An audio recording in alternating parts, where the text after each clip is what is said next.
Hello, everybody. My name is Chase Osborne, and as always, I'm your host of Fresh Off the Press podcast presented by Blue Manatee Press. I'm joined with my co-host, Amy Dean. Amy, how are you today? I'm doing all right. Thanks, Chase. That's great. That's great. And we're excited for another fun episode. Our guest today is the author of our upcoming board book, I Miss Your Sunny Smile, Deb Adamson. What inspired Deb to write I Miss Your Sunny Smile? Why is her book so relatable for both grown-ups and little ones? And generally, what's something that makes each of us smile? Yeah, we're going to hopefully find all that out today as we talk to Deb. But here's a little bit about I Miss Your Sunny Smile. I'm going to read a little bit of it for us. All right. I miss your sunny smile. How did you lose it? Where'd it go? Let's go searching for a while. So in this book, we'll see that having a bad day is never fun. And it can be especially difficult for our younger readers to understand that those unhappy feelings are temporary. So through gentle rhymes and really warm illustrations from Anne Zimanski, we see a mother helping her son find his smile again as we go through the book. So I'm really excited to talk to Deb about this one. I am too. And that's right, I Miss Your Sunny Smile is a lovely reminder that happiness is never too far away. Published by Blue Manatee Press, I Miss Your Sunny Smile releases March 23rd, but you can pre-order your copy today. And now, without further ado, let's take you into an interview with author Deb Adamson. Hello, Deb, and welcome to our podcast, Fresh Off the Press, presented by Blue Manatee Press. We're incredibly excited to have you on to discuss your brand new board book, I Miss Your Sunny Smile. How are you today? I'm doing great, Chase. How are you? How are you, Amy? Doing all right. We're doing as well as we can over here. Doing great. So I guess, let's go ahead and hop right into it. What inspired you to write I Miss Your Sunny Smile? Well, I guess I always tell you to write the book that you wish you had.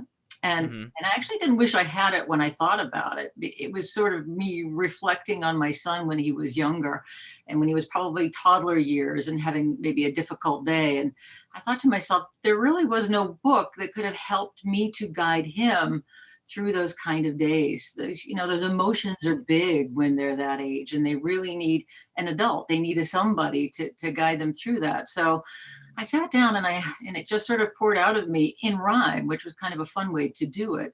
And the way that I did it, it was kind of interesting. Afterwards, I presented it to a friend who's a child and family therapist. And she said, Deb, what you've done here is one of the things that I suggest to parents when a child that age is having big emotions and doesn't know what to do with them. And that is to distract. And so that's what the mom is doing in this book. She's sort of distracting him from the fact that, he's not feeling so happy. And in the distraction, they're having fun. And then they eventually discover why he's not so happy. I love that. Yeah. Oh, go on, Amy. No, I was just going to say a lot of the, as you said, distractions that we see in the book as the mom is helping the boy kind of work through those feelings a little bit or just try to get out of those feelings are things that are sort of physical activities, like dancing and kind of getting up and about. And, I'm certainly not an expert or a doctor, but in working where I do, we look into a lot of child development and emotional development concepts. And one thing that comes up a lot is, again, that sort of physical component. If there's an option to kind of get up, move about, that can kind of help bring those lighter, happier feelings again. Absolutely. Any kind of exercise, jumping jacks or just running around the table. I remember when he was really little, I'd turn on the stereo and we would dance around the dining room table, and that totally changed his mindset. And it's so funny because I mentioned that I would have loved to have had a book like this, because I think I've had other people read the pre-published version of this book, and they've said to me, gee, I wish I was that kind of parent. I wish I had done those kind of things when my child was little, instead of getting really frustrated with them, instead of knowing that something like this could have just switched gears for them and gotten them into a new place. It's up to us as parents. In the day-to-day, you don't think about it so much. I don't know if either of you are parents yet, but you think about, you're just sort of making your way through your day, but when you're modeling or helping them to understand how to deal with difficult emotions, they carry that with them through the rest of their life and how they're going to deal with difficult emotions. So like I said, no perfection over here. But I really wish that I had this on certain days to help me guide him. Well, and that kind of leads me into our next question, which you touched on a little bit, but why do you feel that this book, I Miss Your Sunny Smile, which is a board book, so it is intended for our younger toddler age readers and their grown-ups, why do you think it's going to be relatable for those toddlers and those, the families that are trying to help those toddlers? Because, like you said, Amy, it's written for to relate to that age. It's written for a younger set. So just the activities in the book that the mom is doing, blowing bubbles and playing peekaboo and just, being silly and barking and wagging your tail. Those are all things that really little children could relate to with their mom. So I think, and it also comes at a time, this book, it's being published at a very timely period in our history. Children are really, really suffering. Once again, referring back to my friend, who's the therapist, she's telling me that she is seeing an unprecedented number of kids of all ages, and in even the very youngest set, who are suffering through this social isolation and just the change in their daily, experiences, people walking by them with masks, not seeing faces. That's another developmental thing that in preschool kids start to understand facial expressions, right, and reading adults. And right now they're missing those pieces, and it's changing their day to day. And so, so that's my hope with this book. It's coming out at a time where maybe it can help in some small way with kids who are really having challenges. And, something else I've mentioned too in the past about this book is it's not for children who are suffering severely. Kids who are suffering from depression or really, really struggling with emotional difficulties beyond a bad day. Maybe it could be used in a day, but not for children who need more attention than a day. Right. No, this is more for just a bad day. What's that?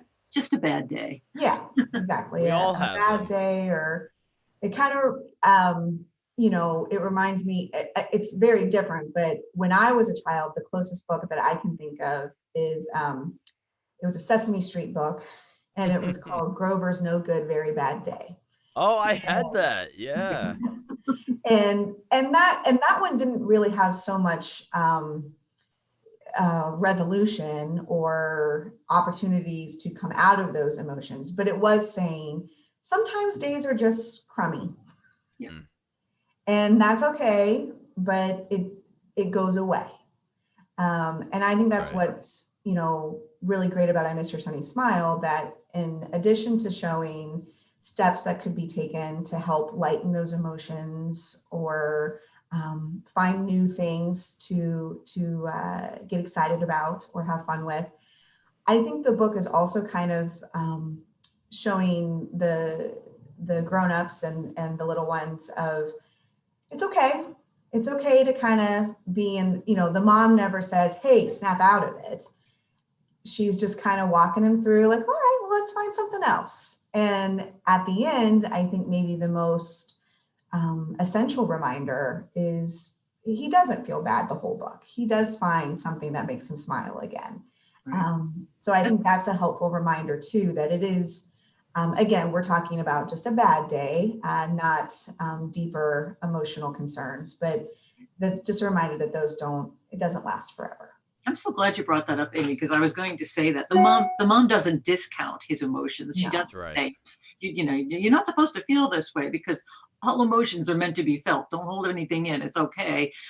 So it was really important to me that it didn't come across that way, that she wasn't just saying, okay, we're going to forget how you feel, and then we're just going to go through our day and try to distract you. That it's not that, and it never should be that. A parent is there to help guide a child through these feelings and really validate them for them. And we're also going to get that other than from a parent. They don't understand yet. So unless there's somebody who's there to understand and say, I understand how you feel.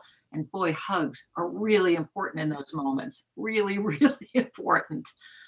They do wonders.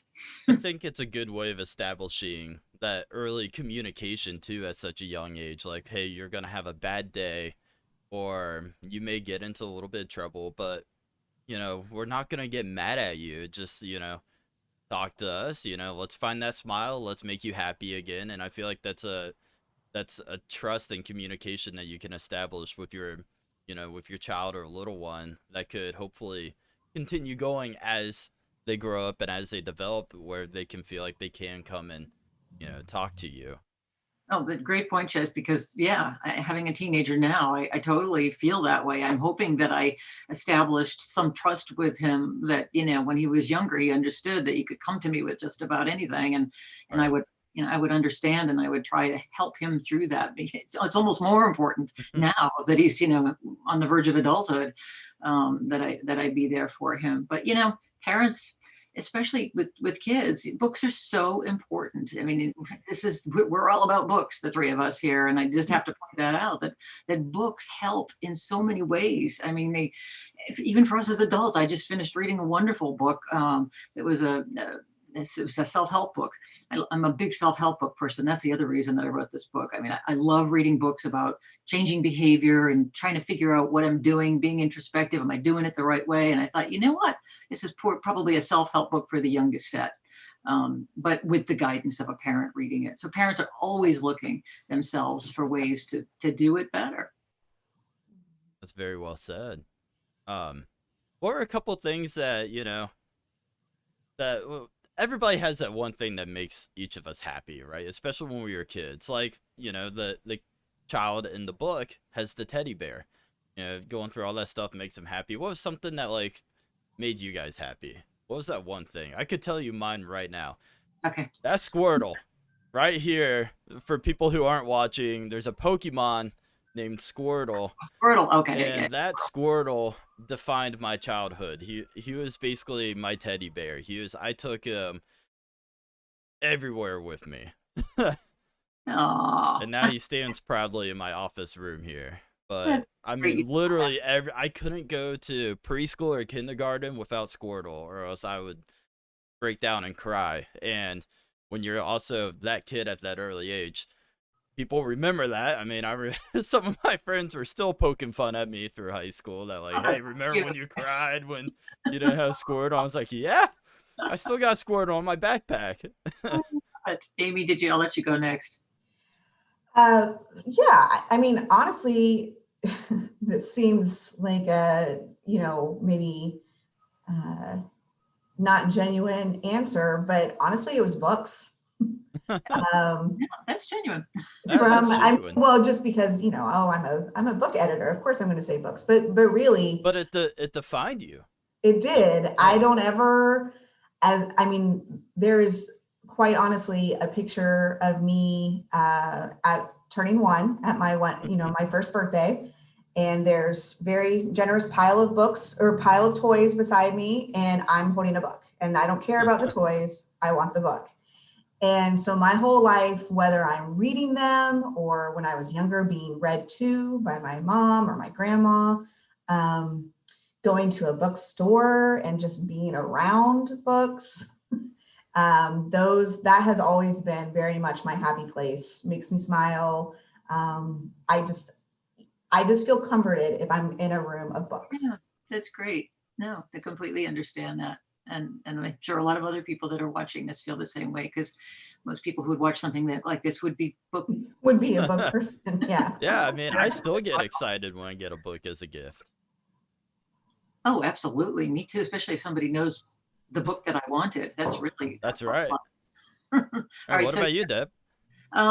I had a chimpanzee stuffed animal. I wanted a live chimpanzee, and I worked on my parents for years and years when I was really young. And they looked into it and they said, "You can't do this. This is really dangerous."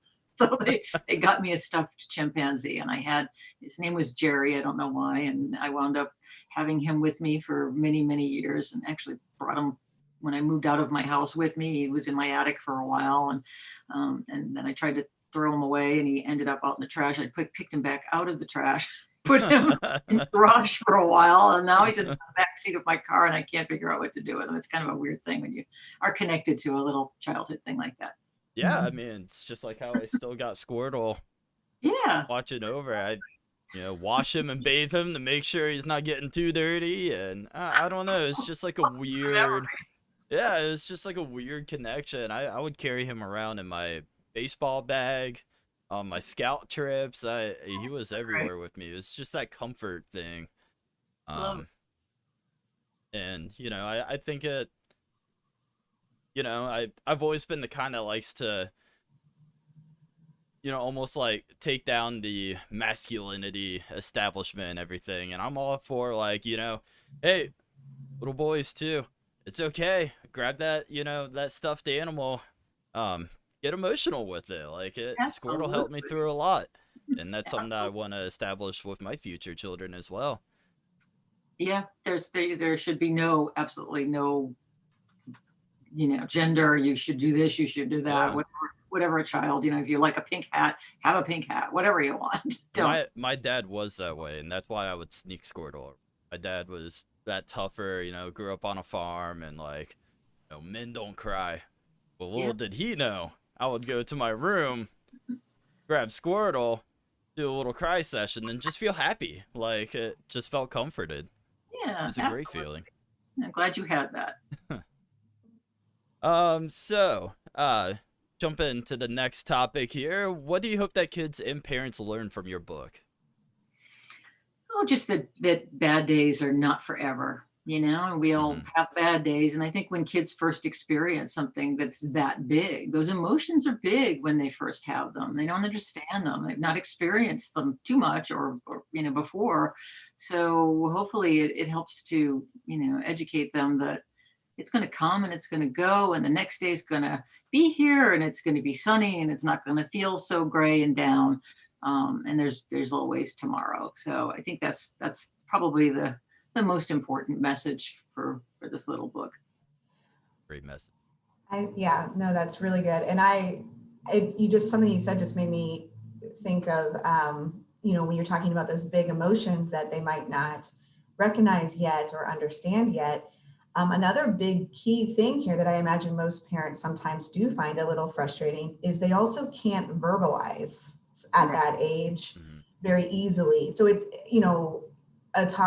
someone that's 2, 3, that age, they're not going to say, "Hey mom, I'm sad because," Right. or so it's kind of, I think, one thing that, again, this whole idea of the book, I Miss Your Sunny Smile, and what we've been saying is you're not necessarily going to know as the parent why your child is upset. And that can be scary, that can be frustrating. I might even say it might be a little annoying sometimes if it's at an inconvenient time as the mom, like, especially now when we're all working from home and trying to do a bunch of different things, that can kind of take its toll. But I think, I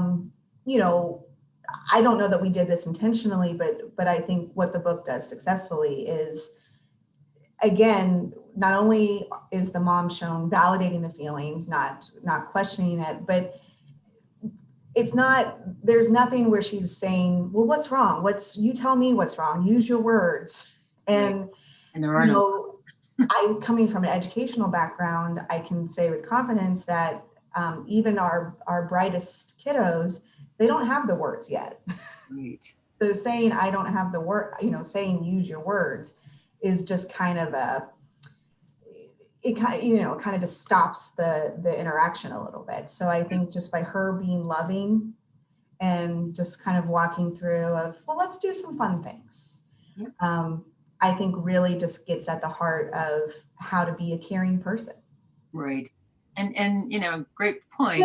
Like I said, and you said it too, it can be really frustrating in the moment for the parent and for the child. So, just even having a little book like this to grab and say, let's do this, let's sit down, let's work through this. I just watched something somewhere about a woman who, when her child was having big emotions like this, she came up with this technique where she said, okay, take 3 deep breaths, sit down, take 3 deep breaths. Now pull on your ear, you have listening ears, ears. So you listen to me and I listen to you, and you tell me what you want very calmly. And because, they're just so worked up and they can't find if they are verbal by that point, and they can't even find the words then.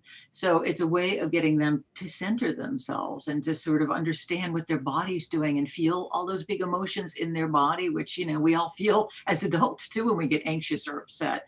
So I thought that was just a really wonderful technique for trying to get a child to understand that right now in this moment, you need to get your body in a different place in order to get your brain in a different place. So yeah, there's a lot of different things that can be done. So talking about the verbal thing, Amy, getting back to that, I thought that was an interesting point, because my son was 2 when he still wasn't speaking. And I remember saying to my mother, when is he going to talk? I should take him to, around here, it's called birth to 3, where maybe there's something wrong.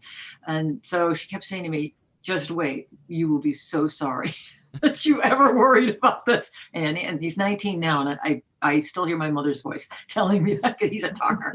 So it took him a long time to find those words. It took him some kids speak earlier, some speak later. It's all different developmentally in that time frame.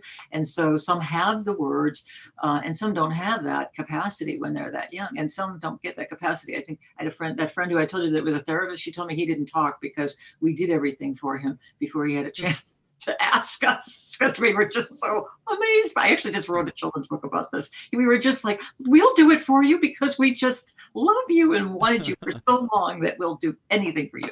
And so sometimes you shouldn't do that either. I was a late bloomer too, apparently. My parents actually had me go seek a speech pathologist as a child, because I made a lot of sounds, but I couldn't put words together. I had a big stutter when I did start developing a vocabulary, which I still struggle with today, but I've learned how to try to skip past it. But yeah, I was a late bloomer too, but where I made up for my lack of verbal communication, I was a high energy kid. I ran around a lot. I did a lot of creative stuff, and I read a lot, even at an early age. Great. That's so funny you're just mentioning that. That's something they say about boys and teaching boys, is you should allow them to run around like that, even when you're so. I actually homeschooled my son. Never in a million years did I ever think I would do something like that until I had him. But we did, and he never went to regular school until he went to college. But one of the things that, I just read to Zach from the time he was little tiny guy, and most of the time through his older years, when he grew up through toddler and then, 6, 7, 8, 9, he wouldn't be sitting next to me. He would be walking around the room while I was reading. He would be moving around. And so that body sometimes needs movement in order to, and that's where school can be difficult, right? For boys, especially, because they need that energy and movement to get up. And so I hope that some of the homeschooling that's happening right now is one of the brighter sides. I know there aren't a lot of brighter sides for kids who are used to school, but maybe being home allows them to get up and do their thing a little bit. My fiance is a kindergarten teacher right now. She has 25 students in her classroom, and they're still at that age where, it's a mixture. They either talk or they don't quite communicate how they're feeling. I'll never forget, she had a student last year who really did have a verbal issue, but that kid would draw. So if he was having a grumpy day, they would give him a piece of paper and some crayons, and he would tell you why. And I was there helping out one day, and I was like, all right, his name was Bubba. I was like, Bubba, what's wrong? And he drew a bus and himself on it and a bunch of kids pointing and laughing at him. I was like, okay, he had a bad day on the bus. But, we'd always try to, Sammy would, my fiance, but that class loved me too, so I would go visit pretty frequently, and I would put on a sketch or a skit or just read a book to them, because I would do voices and everything. But yeah, he did a really nice job communicating with me, and I never quite understood why. She'd actually have me come in and help him with tests and such. It's great. You obviously made a connection with him. Yeah, it was kind of a great feeling, but we learned. I think Sammy's going to make a great parent one day, and it really excites me, because being a teacher in these classrooms, kindergartner, has taught her, one, a lot of patience, that she struggled with when we first started dating 6 years ago. And two, and we talk about that. It's funny. But two, um, yeah, no, just the way she works with these kids, it makes me excited for the she's a mom. I know she'll be a great. That's awesome. Yeah, it's great. You got to learn it any way you can. I learned it from my yellow lab. So Yes, dogs teach a lot of patience. Fur babies can teach a lot too. That's for sure. Yeah, my golden doodle puppy right now. I see what you mean. They teach you a lot of patience when you're leading up to being a parent. Yeah, that's great, Chase, that you've had that experience with kids. And I love the fact that Bubba showed his feelings through drawing. That's one of the things that I don't mention, and I miss your sunny smile. But we actually in the original we had talked a little bit about going outside with sidewalk chalk and drawing on the sidewalk, doing something to get those emotions out and or just distract yourself with something that's fun, because drawing can be a great outlet for kids who are not verbal or don't want to read or have difficulties maybe with dyslexia or something. Like they can draw, and that'll take them away and bring them to a different place. All right, so to start wrapping up the podcast here, because we're starting to run out of time, we do a little just fun game at the end of every podcast that we call Under Pressure. Uh-oh. So these are questions that we did not prepare you to keep you under pressure. They can be quick answers because they're quick questions. Are you ready? Maybe.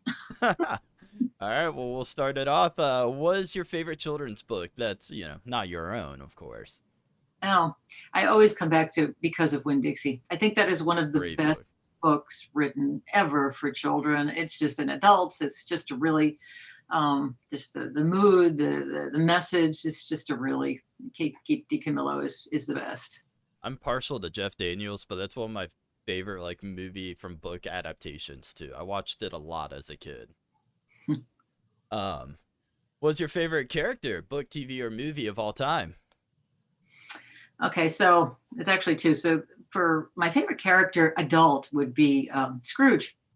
Okay. Christmas Carol. I think Scrooge is, that transformative nature of that whole story, and how Dickens wrote that during a time when he felt like, Christmas was becoming so commercial, and you watch this character just become, lighter and show you what the true meaning of Christmas is. And I always loved, you ask my family, I have every version of A Christmas Carol here in book and DVD form.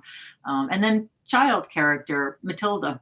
I love Roald Dahl books, and Matilda she's sweet, she's smart, she's got that power, that special power against Miss Trunchbull, and I just think that she's a really well-rounded, wonderful character. There is in my office, I'm not going to move my computer because I'll probably mess everything up, but what I'm looking at right now is a large framed photo of Matilda. Really? Yes. That's great. And she has books all around her, and she's just kind of like, hello. Awesome. She's just the best little character, that best character. What is the most recent book you've read? Well, I think you kind of talked about it, didn't we? Yeah, a little bit. So it's Maybe You Should Talk to Someone by Lori Gottlieb.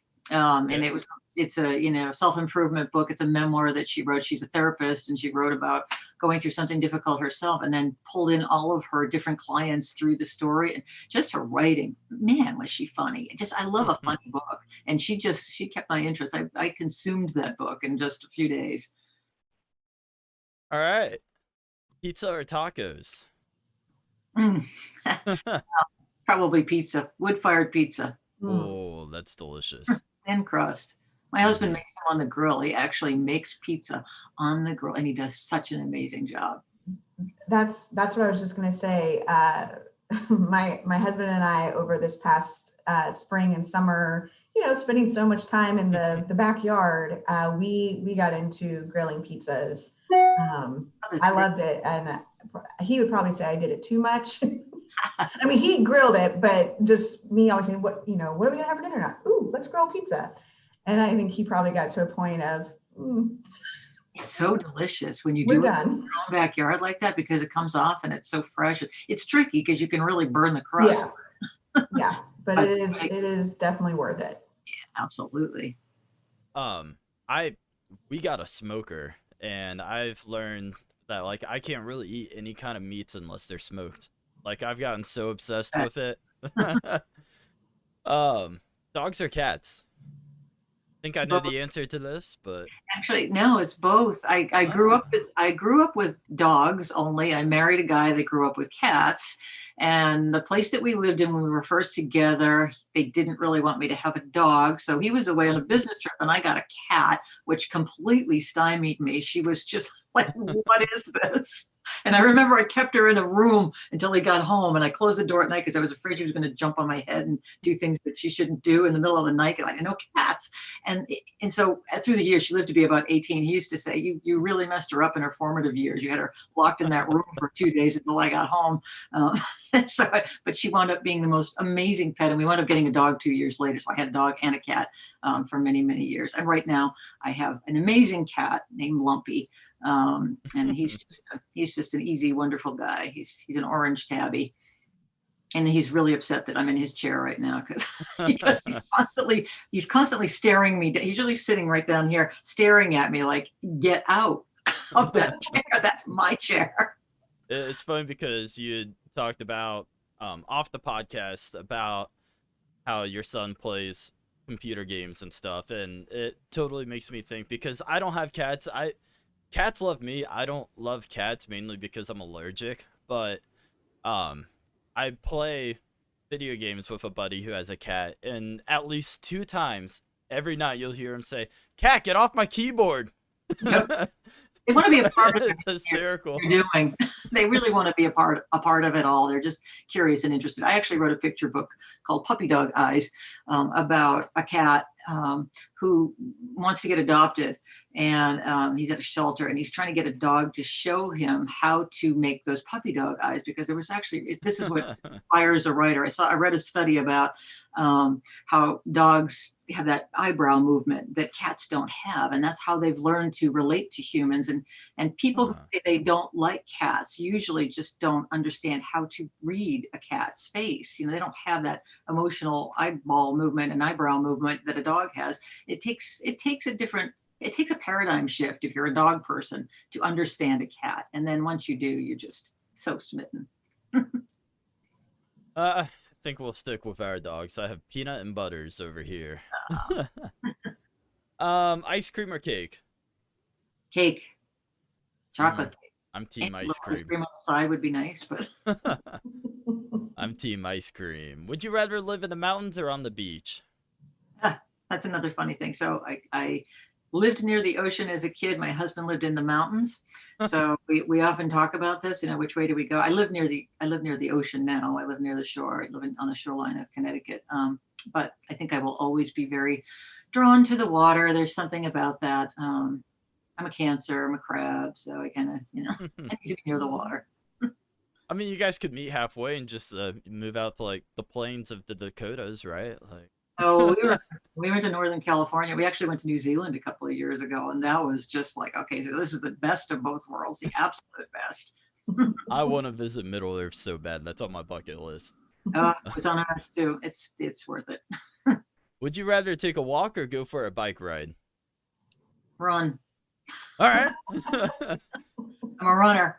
I don't walk. All right, there you go. I rarely walk. I've been moving my whole life. I need to run. I'm a type A. You didn't know that, did you, Amy? You never said that, did you? I wasn't going to say anything.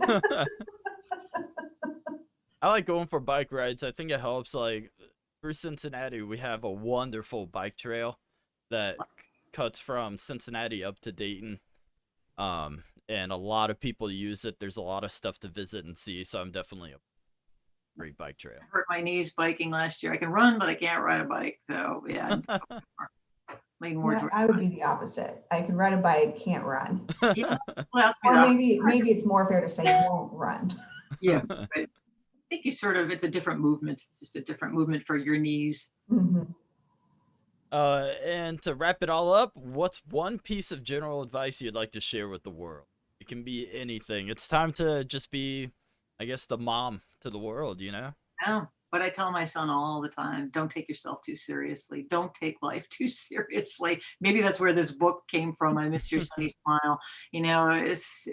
So being a type A, I probably have a type A son. He's very driven. He's very motivated. He takes himself very seriously. He wants to do well. He's very focused in his schooling. And I think that's wonderful, but I have to remind him, don't take it all too seriously. Life is short and days change, and you never know with serendipity what's going to happen tomorrow. So let it go. Right. Take a deep breath, let it go, move on.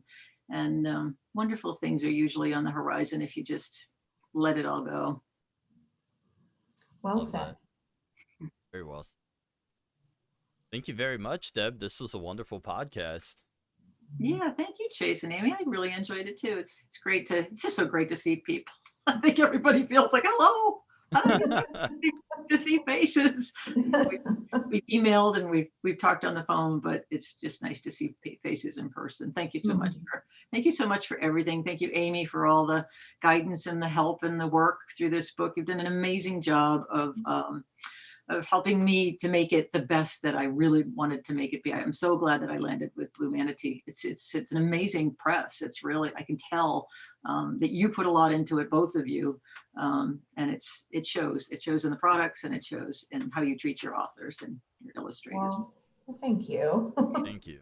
Yeah, it can be tough sometimes as an editor, because I know how attached authors are to their words and their work, and understandably so. And sometimes, unfortunately, it's my job to say it's a little long here, or we might want to rethink this. And you were always really great about being open to that kind of feedback. But that is sometimes it's a bit of a tightrope to walk sometimes, because it is, I think, very, very easy for an author to just, again, these are your words. they're very close to you, and for someone to come in and say, nope.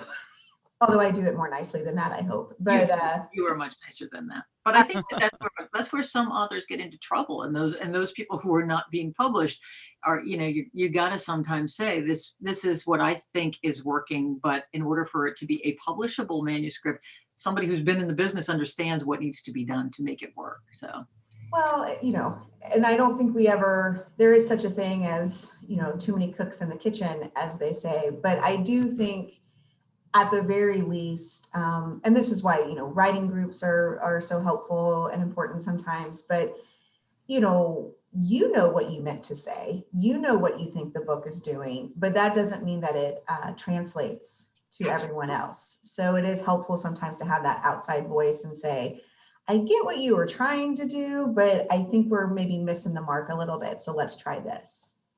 That could have been my final statement that you asked me. Best advice is everyone needs an editor. Everyone needs an editor.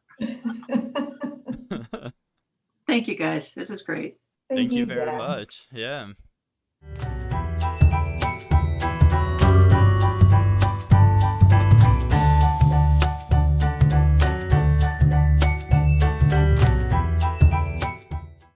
Well, that concludes another episode of Fresh Off the Press presented by Blue Manatee Press. We are available for streaming on all of the major services such as Spotify, Apple, and Google Podcasts. As well as with the new format for our second season, you can see us on YouTube and Facebook. Just search for Blue Manatee Press on those platforms. And if you enjoyed this podcast, please make sure to like us and follow us for more of this type of these little episodes. That's right, and don't forget to follow us on all of our social media. Just look up Blue Manatee Press on Instagram, Facebook, and YouTube, and look up B Manatee Press on Twitter. If you have any topic suggestions for future episodes that we would like to discuss with an expert, please email us at marketing@bluemanateebooks.com. Do you have the next great children's book? Don't hesitate to send us your manuscript at booksubmissions@bluemanateebooks.com. We accept open submissions. That means you could be a published author or illustrator. Don't forget that I Miss Your Sunny Smile releases March 23rd, so make sure you pre-order your copy today.